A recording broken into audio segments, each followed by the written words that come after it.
Okay, I just started the recording. This meeting is being recorded and we're going to post it to our YouTube channel. Again, so that everybody that was not able to attend the meeting will be able to get the information. So good morning, everyone. I'm assuming everybody's driving. I know we are. Shenandoah. There's Des. How you doing, Des? The meeting is being recorded, and so if you don't want to be on the video, just of course turn off your camera. Okay, so another one there. All right.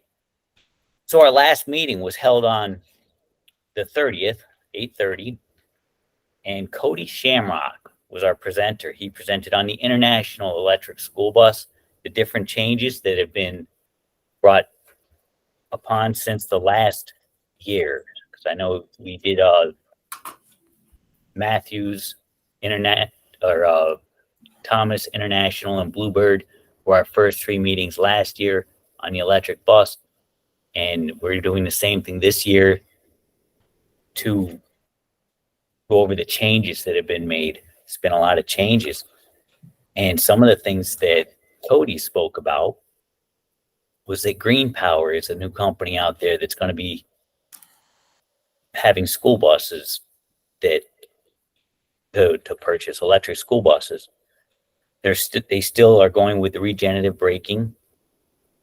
The battery warranties, they said the battery warranties will be shortened if National Grid is using the batteries to feed the grid. So that's something that we want to consider as we're moving forward with these electric buses. And I don't know if it's just a certain company that's doing that or if it's all companies. He also said not to rely on the advertised longevity of the batteries, so like miles. In fact, he said that it's about 80% of what the manufacturers say. That's kind of a rule of thumb. They said that Leonard will be adding an electric powered bus decal to all of their electric buses. They're running a 6-phase motor, which was the same motor from the year before, so we kind of knew about that. The bus will not move if it's plugged in. That was one of the questions that people had, is if somebody were to jump into an electric bus and put it into reverse, would it pull the plug out? It's a very expensive charger, and that was one of the concerns. And the answer is no, the bus will not move if it's plugged in. We know that DC charging is faster than AC charging. It takes about 2 kilowatts of power used per mile. And that's something that we're going to have to start looking into, is kilowatt hours per mile instead of miles per gallon. And then he went over the gauges and the cooling system, which he said is going to be key to maintain the cooling system. There's an awful lot of coolant going around the batteries, going around the motors, and that is going to need maintenance. High voltage wires are still orange. Some are with a blue stripe or a green stripe, depending on the system. And he said that now they've put shields in front of each battery for protection, so it protects the battery from any kind of damage. We did have 12 cameras on that meeting, and just in a few days that we posted it, it's had over 47 views. So people are tuning in. We have 11 cameras on right now, and when we post this, we'll see how many views we get. But today's presenter will be Jeremy Johnson with New York Bus Sales. He'll be presenting on the Bluebird electric school bus and any changes that have been made since last year. So go ahead, Jeremy. Well, good morning, Dan. Thanks for having us as always. Any questions along the way, feel free to ask. I'll quick share my screen.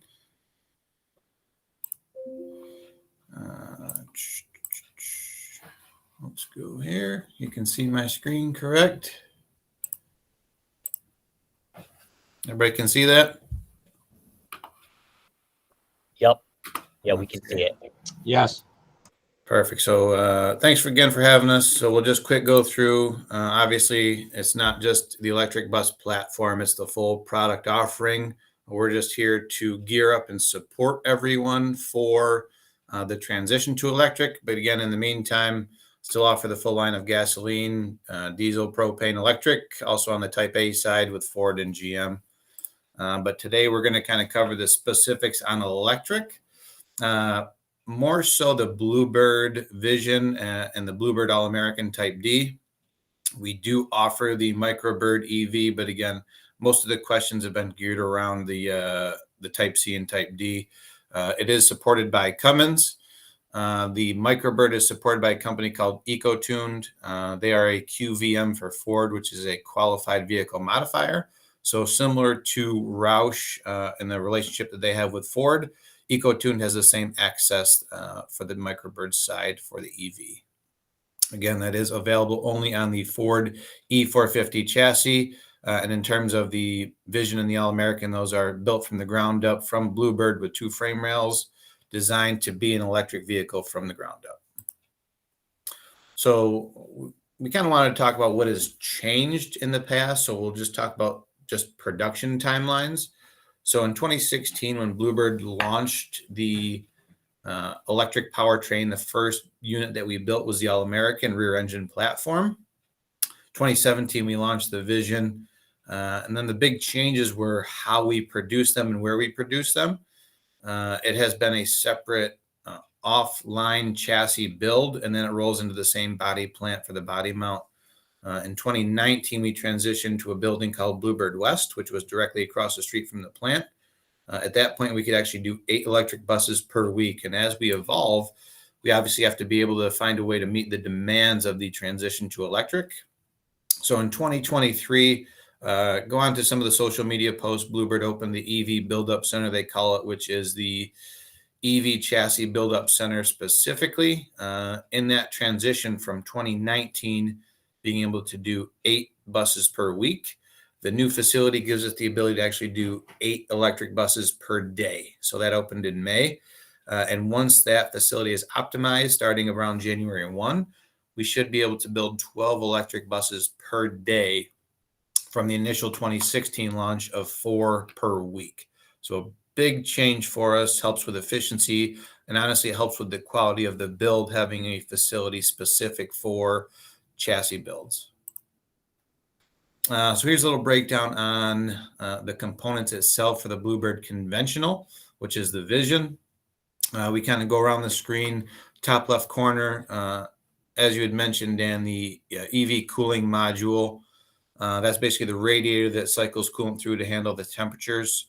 But the big piece is that thermal management system. When we talk about EV, most of those maintenance components are going to go away, but everything is temperature controlled with coolant in that thermal management system.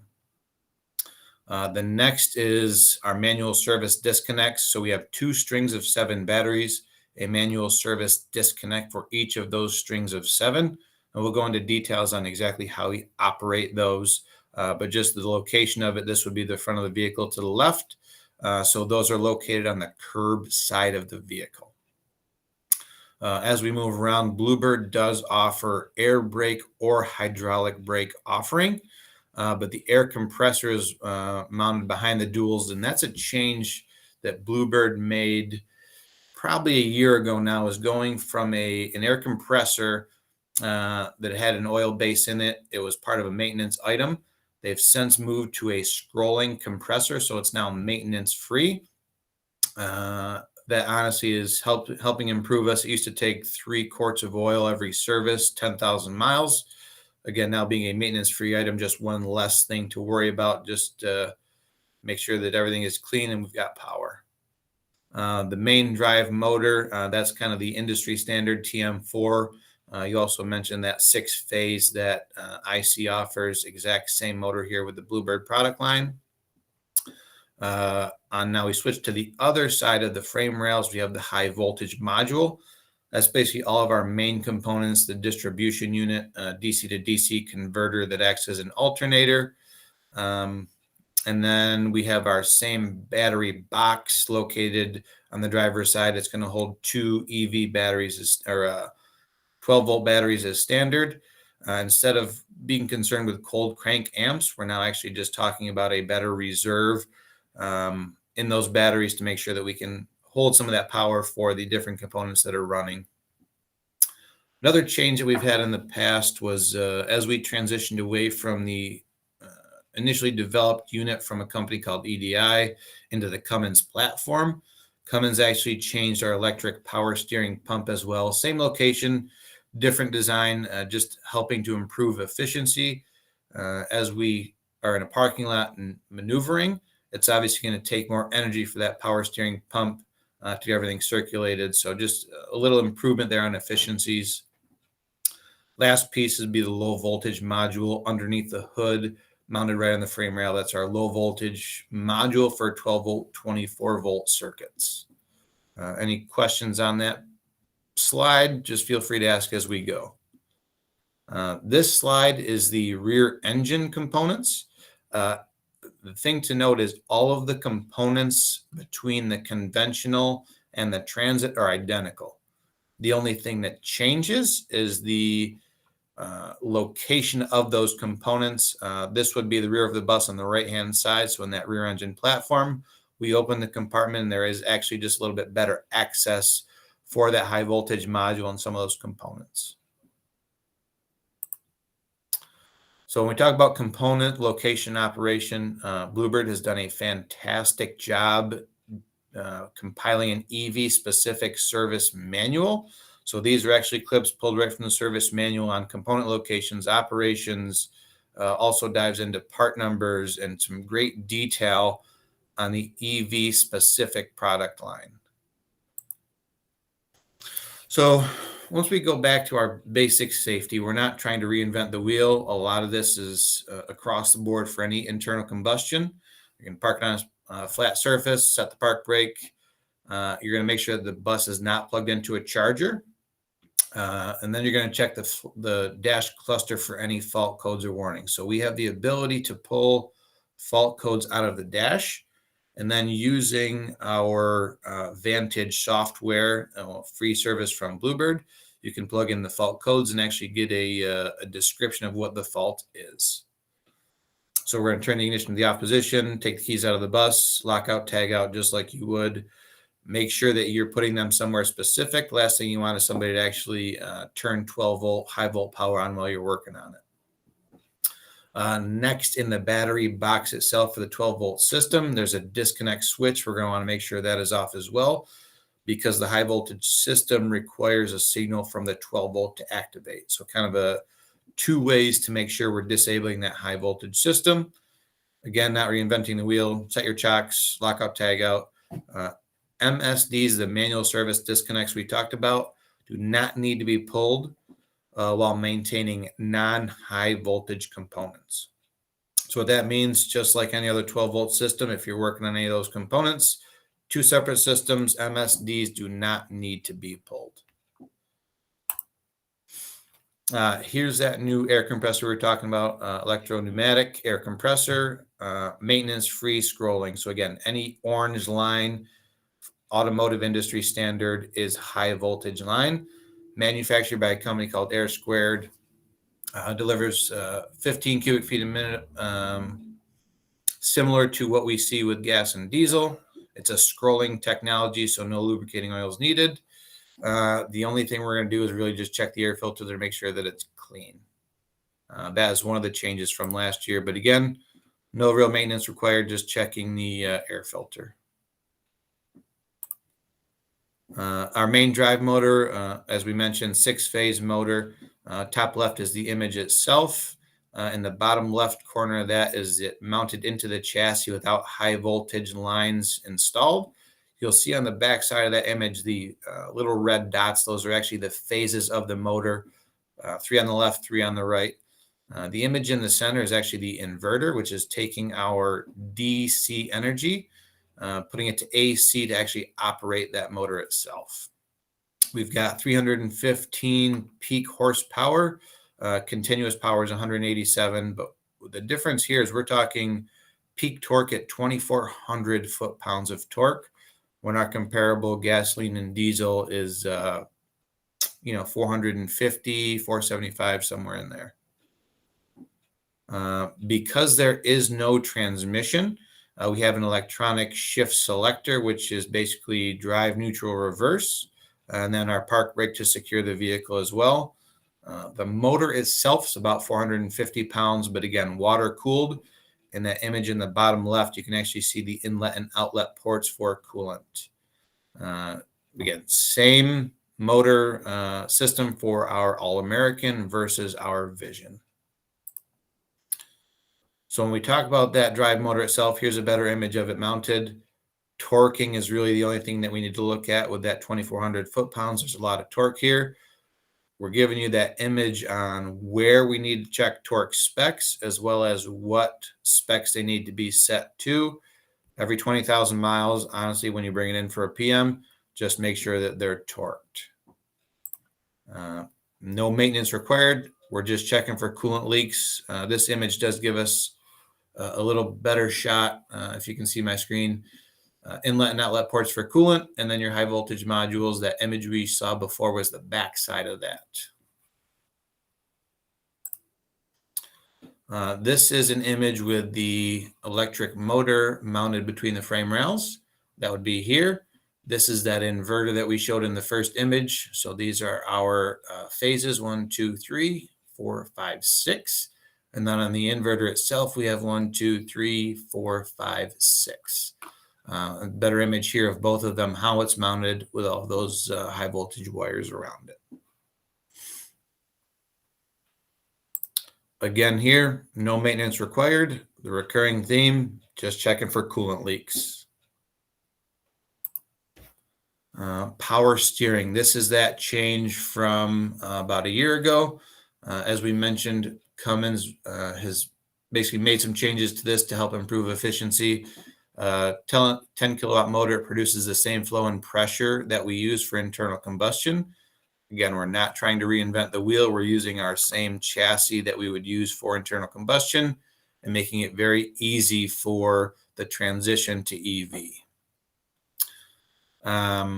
Again, we're going to be taking DC energy from the batteries, converting it to AC so that we can actually run those components. One thing to add here is this ring located here.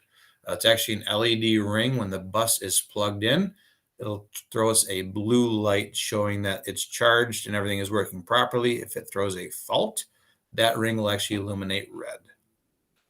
Exact same components in that type D and type C again here. Now, the one change that we also did make was the size of the reservoir itself. First generation had the same reservoir we use for internal combustion. The one shown on the screen is the change that we made just to help improve some efficiencies and less issues with power steering. No maintenance required. We're just checking those fluid levels during a PM. High voltage battery system. This is our 155 kilowatt hour battery pack manufactured by a company called Exalt. And that is actually done in Michigan. This is a good image here. Top left corner shows one string of 7. It's their expand battery pack. As you can see, we're just taking one string, grouping them together. And then at the end of each of those strings, there's a junction box, basically, where we bring it all together.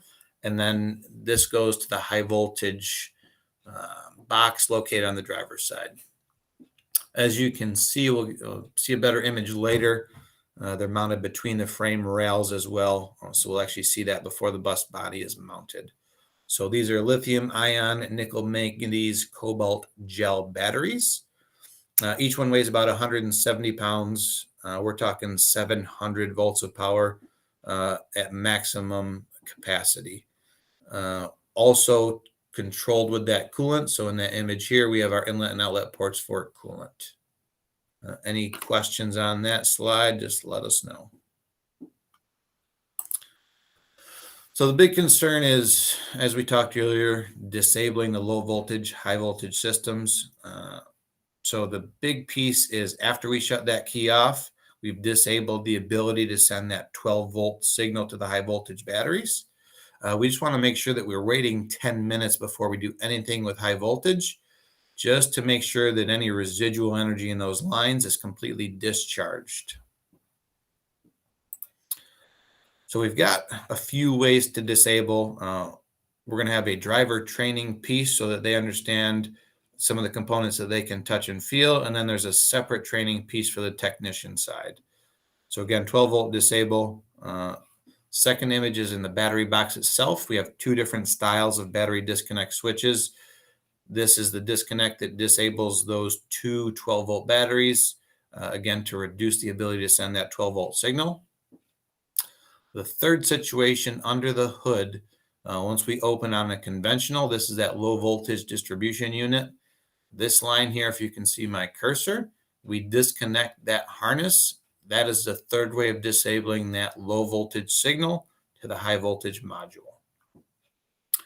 Now, once we look under the bus itself, these are our manual service disconnects. You can see the steering column here. So the front of the vehicle would be to the right. It's a three-way switch. The first one is a clip to release. You push the tab down, initial release brings it back to about this level. One more release brings it to a 90-degree to remove that MSD. Keep in mind, if you pull one MSD, all of the energy is still in the other group of 7 batteries. So you must remove both MSDs to completely remove high voltage power from the batteries. That's critical. So this is the image itself that I was talking about when we have those mounted between the frame rails. You'll see specific the steel structure that's around these units. Solid steel, side impact, not an issue. But again, these are some access panels. MSD is located here. They're rated at that 3,000 cycle charge. We want to make sure that we take advantage of opportunity charging just to make sure between runs we're throwing on a charger. The battery management system will handle extending the life of the batteries, whether it be level 2 charging or DC fast charging. As Dan mentioned, projected life is 10 years with about 80% charge capacity. What that means is over time, we're going to see battery degradation. Roughly at the 8-year mark, it's warranted to cover 80% charge capacity, which means 20% degradation.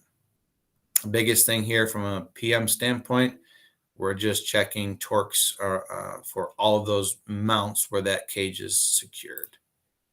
No real maintenance. Again, just torque specs and, you guessed it, coolant leaks. So the high voltage system, this is on the right side is an image of that Exalt battery pack without the option for insulation. Again, depending on where Bluebird is delivering, we want to make sure that we're offering the right components for the right deployments. Image on the left-hand side is our CCS1 combo. That top part of this charger is a 19.2 kilowatt 1772. Exact same charger that's on a Nissan Leaf, Chevy Volt, some of those. If we want to utilize DC fast charging, it would use the top portion and the bottom part for DC only. So if you see these pins, basically we have a positive, negative, and a ground, and then 2 communication pins that would check the status of the batteries, check the charge rates, and actually give us in the dash a display of expected time to a full charge. As Dan had mentioned, there is an interlock that prevents the bus from moving while the bus is charging. That applies here as well. The question actually also came up that let's say we lose power to the charger itself, but if the bus is plugged in with no power to the charger, would it still interlock, still engage? Yes. If there is a charger plugged in and the charger does not have power, it will still not engage. The other thing we have the capabilities for is preconditioning. So we can actually preheat while we're charging. So we're going to heat the cabin itself of the vehicle, ignition key in the on position, use shore power to run the heaters of the bus to make sure it's up to temperature. No real maintenance required. Just during a PM, make sure that interlock is operating, get into the bus, engage it, and make sure that bus won't move while it's plugged in before you bring it into the shop. High voltage module, again, we talked earlier, the full left side of that is the high voltage chargers. So it's three 6.7 kilowatt chargers. What we're basically doing is taking a level 2 charger, if that's what you're using, converting it to DC to store into the batteries. The second part in the center is that DC to DC converter. It acts as a 400 amp alternator to make sure it's charging the 12-volt batteries. Now, the right side is that high voltage distribution box. It takes the high voltage power from the batteries and then distributes it to air compressor, power steering, main drive motor, any of those other high voltage components. The one change that we have had in the past year or so is this image in the bottom left corner. What this is an access panel for diagnostics. So in this image in the top corner here is the diagnostic pins. Once we mount the body to it, it gives us the ability to hook up directly instead of having to reach behind the panel to get access. Again, no maintenance required, but again, there is coolant flowing through these components. We're just checking for coolant leaks during PMs. Low voltage module. This is that component located underneath the hood on our conventional 12 volt, 24 volt circuits. So we have some fuse blocks, circuit breakers. What we also have is the tag with the engine serial number and specific serial numbers for Cummins. That would be located right on this just for easy access when we're looking at diagnostics or troubleshooting anything. Engine serial number is exactly where we start. No maintenance required on those components either. Okay, the thermal management system. This is going to be applicable to absolutely every manufacturer. This is the most important piece to make sure that we're controlling temperatures of all of our components, motors, inverters, you name it. So there is a chiller along with a radiator system. That is going to be specific to the battery packs themselves. Once we get a little forward a couple slides, there are two separate coolant jugs, one specific for all the components, one specific for batteries. Battery heating and charging takes priority from a heat standpoint with a low state of charge. On this, you'll see the bottom corner here, we have a series of 5 pumps. Each pump is going to control different components. In your service manual, there's a great description on which pump controls which component.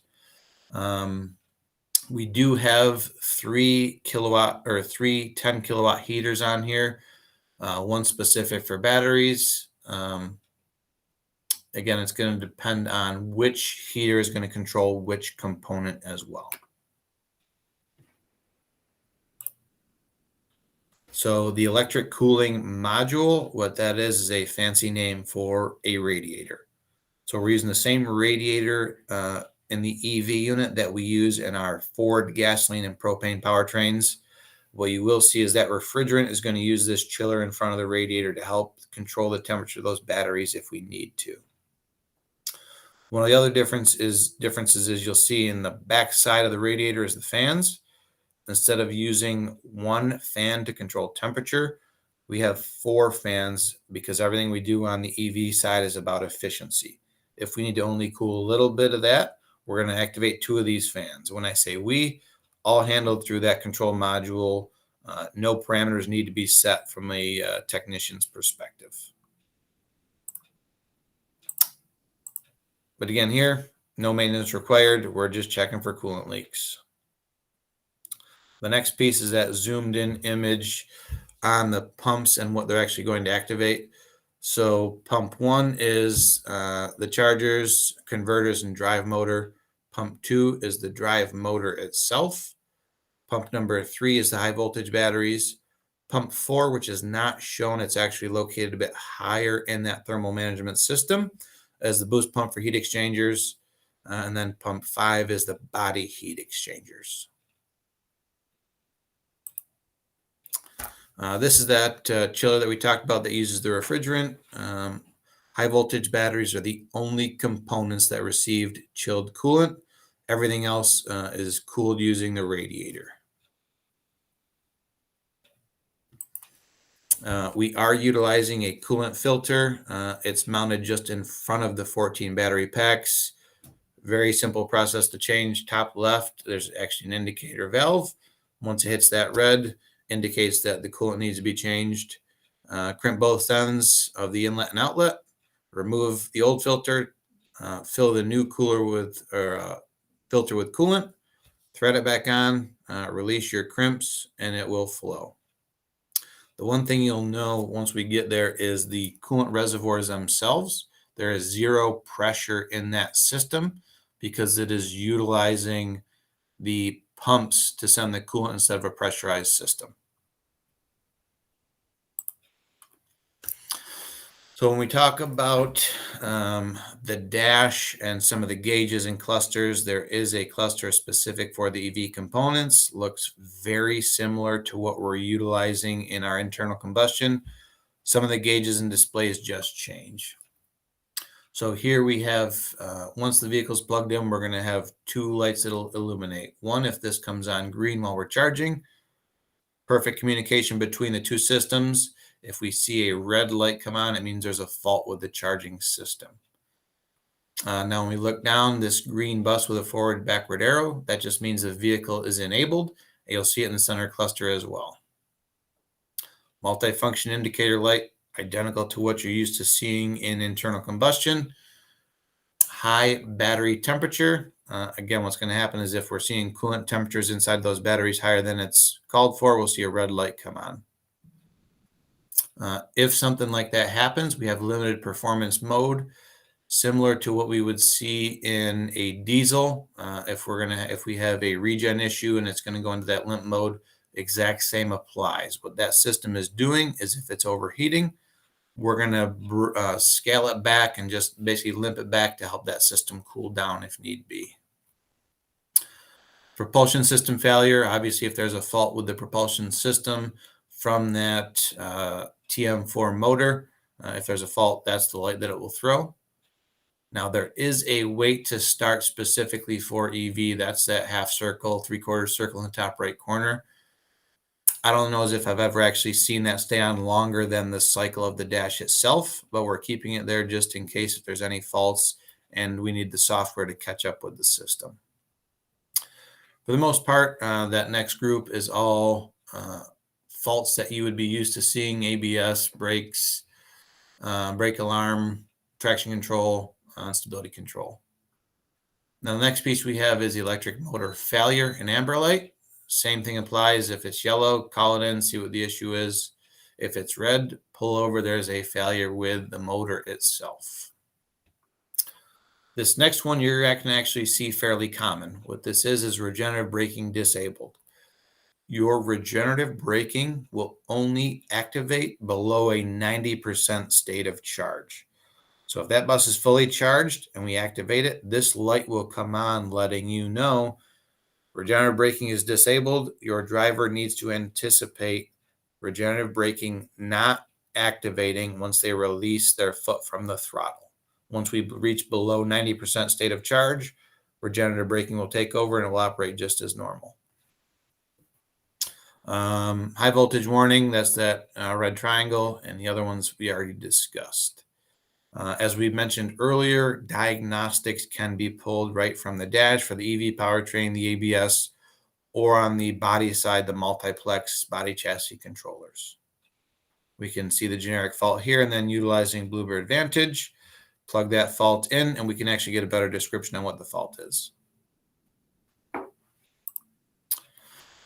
So, summary just to compare internal combustion gas diesel to the electric motor: no oil, no maintenance. We're checking for coolant leaks. No transmission, no fluids, no maintenance. No fuel system, no filters, no maintenance. Obviously, there's no exhaust, and there's no air filter as well. So what actually does need to be done?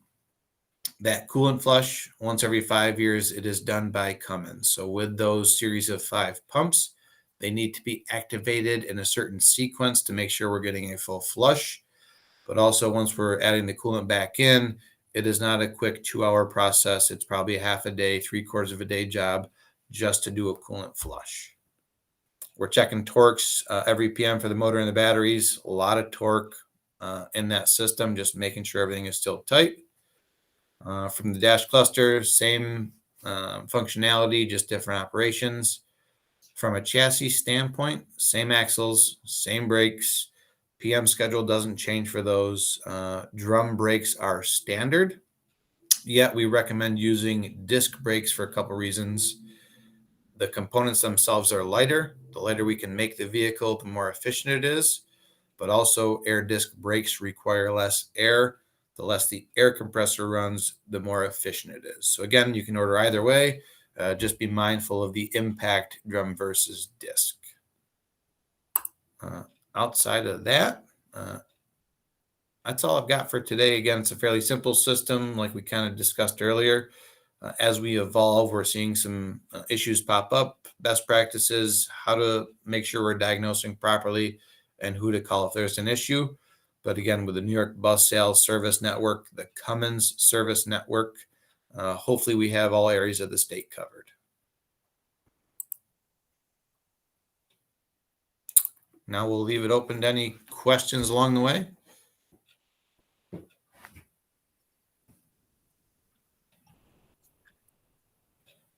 Hey, Jeremy, you said that there's two 12-volt batteries that are in like where the normal batteries would be on a regular bus. What exactly you might have said it and I was writing something, but what exactly do those batteries power? Yes, so there are two 12-volt batteries. Those are going to power everything on the body side. So your lights, radios, anything on that 12-volt circuit, just like you'd see with your internal combustion. Plus, that gives the signal to the high voltage system. So that the high Correct. voltage system Yep. will work. Correct. Now, is there a delay? Like once you have those batteries, say those batteries were dead, and somebody left something on and the battery was dead. Obviously, the bus isn't going to move because it's not going to get the signal, correct? Correct. So we would be able to put a jump pack on it or jumper cables just like we would internal combustion. As soon as we get 11.8 to those batteries, we'll have enough to actually enable that high voltage system. All right. You also spoke about the MSD removal on the right side of the frame where you can pull those connectors. Now, I was told at the summer seminar that there was an issue with those where sometimes you have to tow the bus if it doesn't make connection properly or something. So from our standpoint, every trade show that we attend that we're parking buses inside, we have to remove those MSDs. Again, it's kind of a three-way tab on it. The first clip releases it. Second one is more of a safety. So if something hits it, it won't release all the way. And then we pull it off. Now we do need to make sure when we put it back on that it's making contact so that we're actually getting power to that string of 7 batteries. All right. Is that a known point of failure at any? Is it like a common thing or? No, honestly, we haven't had any failures thus far. One of the first factory demos that we had, we didn't have it seated properly.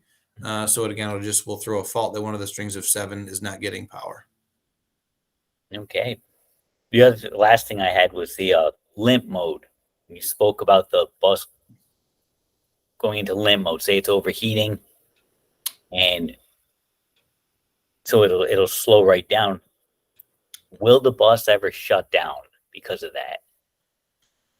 So if it reaches the point, let's say it's reading a fault and it has high temperatures, yes, it would actually shut the bus down and disable it if we're reaching that critical temperature failure. But again, multiple lights will come on well before we have that issue. Okay. I had somebody text in asking, why do you have to pull the MSD? So you as technicians will never have to pull that MSD. That is strictly disabling the high voltage system. So let's say if there were a fault in the batteries or an inverter and we had to adjust anything high voltage, That would be the only reason we would have to disable the MSDs. All right. So as far as the normal mechanics that we have at our school districts, that we're not going to have to pull that. Correct. Because as of right now, Cummins and New York Bus Sales would be the only ones that would dictate what the diagnostics would be for high voltage, and then Cummins is ultimately going to make that decision. Okay.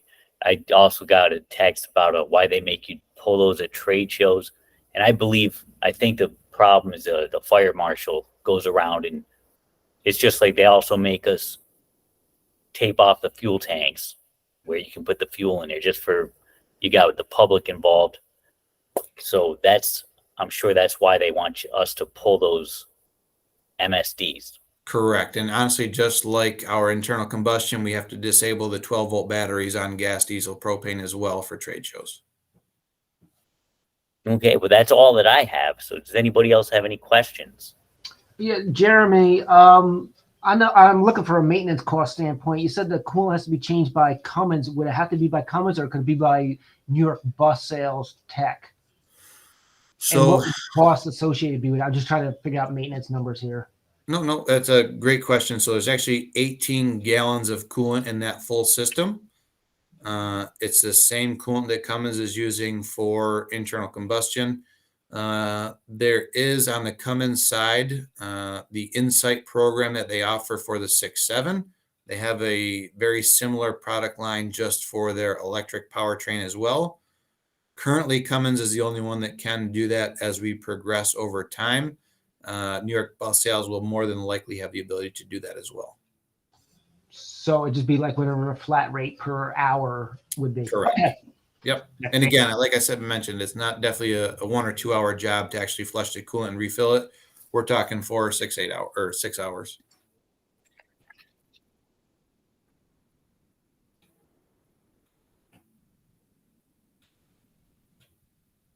Did I answer the question, John?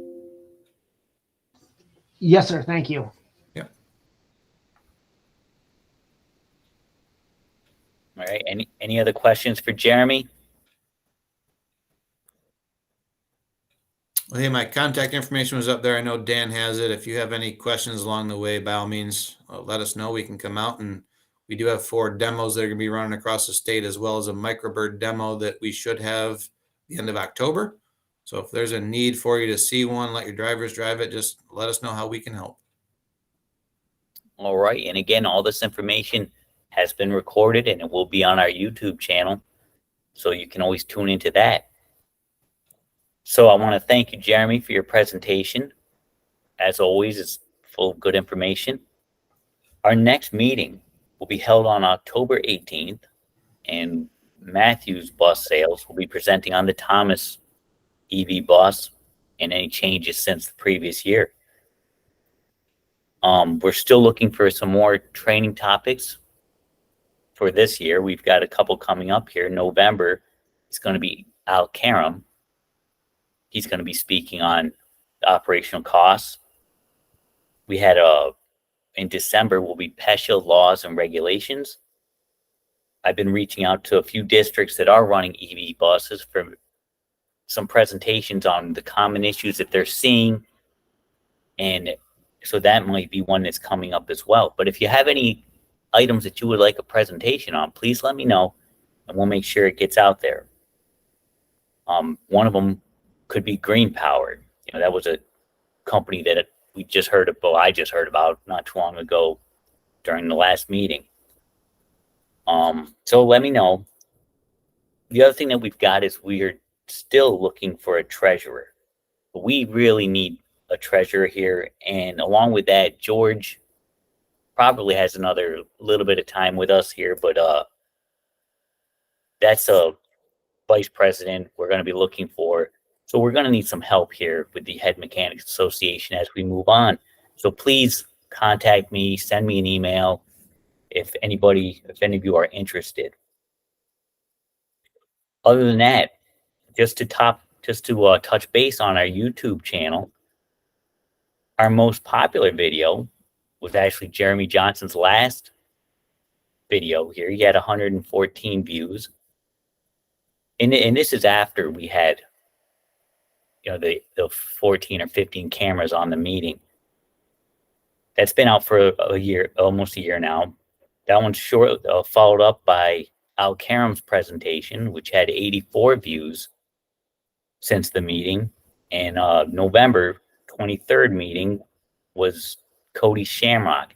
That one had 66 views. And again, we've been averaging 40 to 50 views per video. And that's along with the cameras, the 14 or 15 cameras that we can pretty much rely on during each meeting. And again, some of the cameras have 4 or 5 people watching them. So fill me in, keep me posted. We're always looking at ways that we can make things better. And that being said, I'm going to go ahead and close the meeting unless anybody has any questions. Does anybody have any questions or comments for today's meeting? None being said, we will see you all on October 18th for a presentation by Matthews.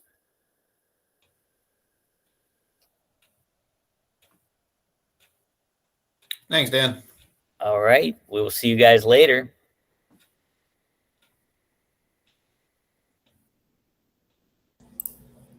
Thank you, Jeremy.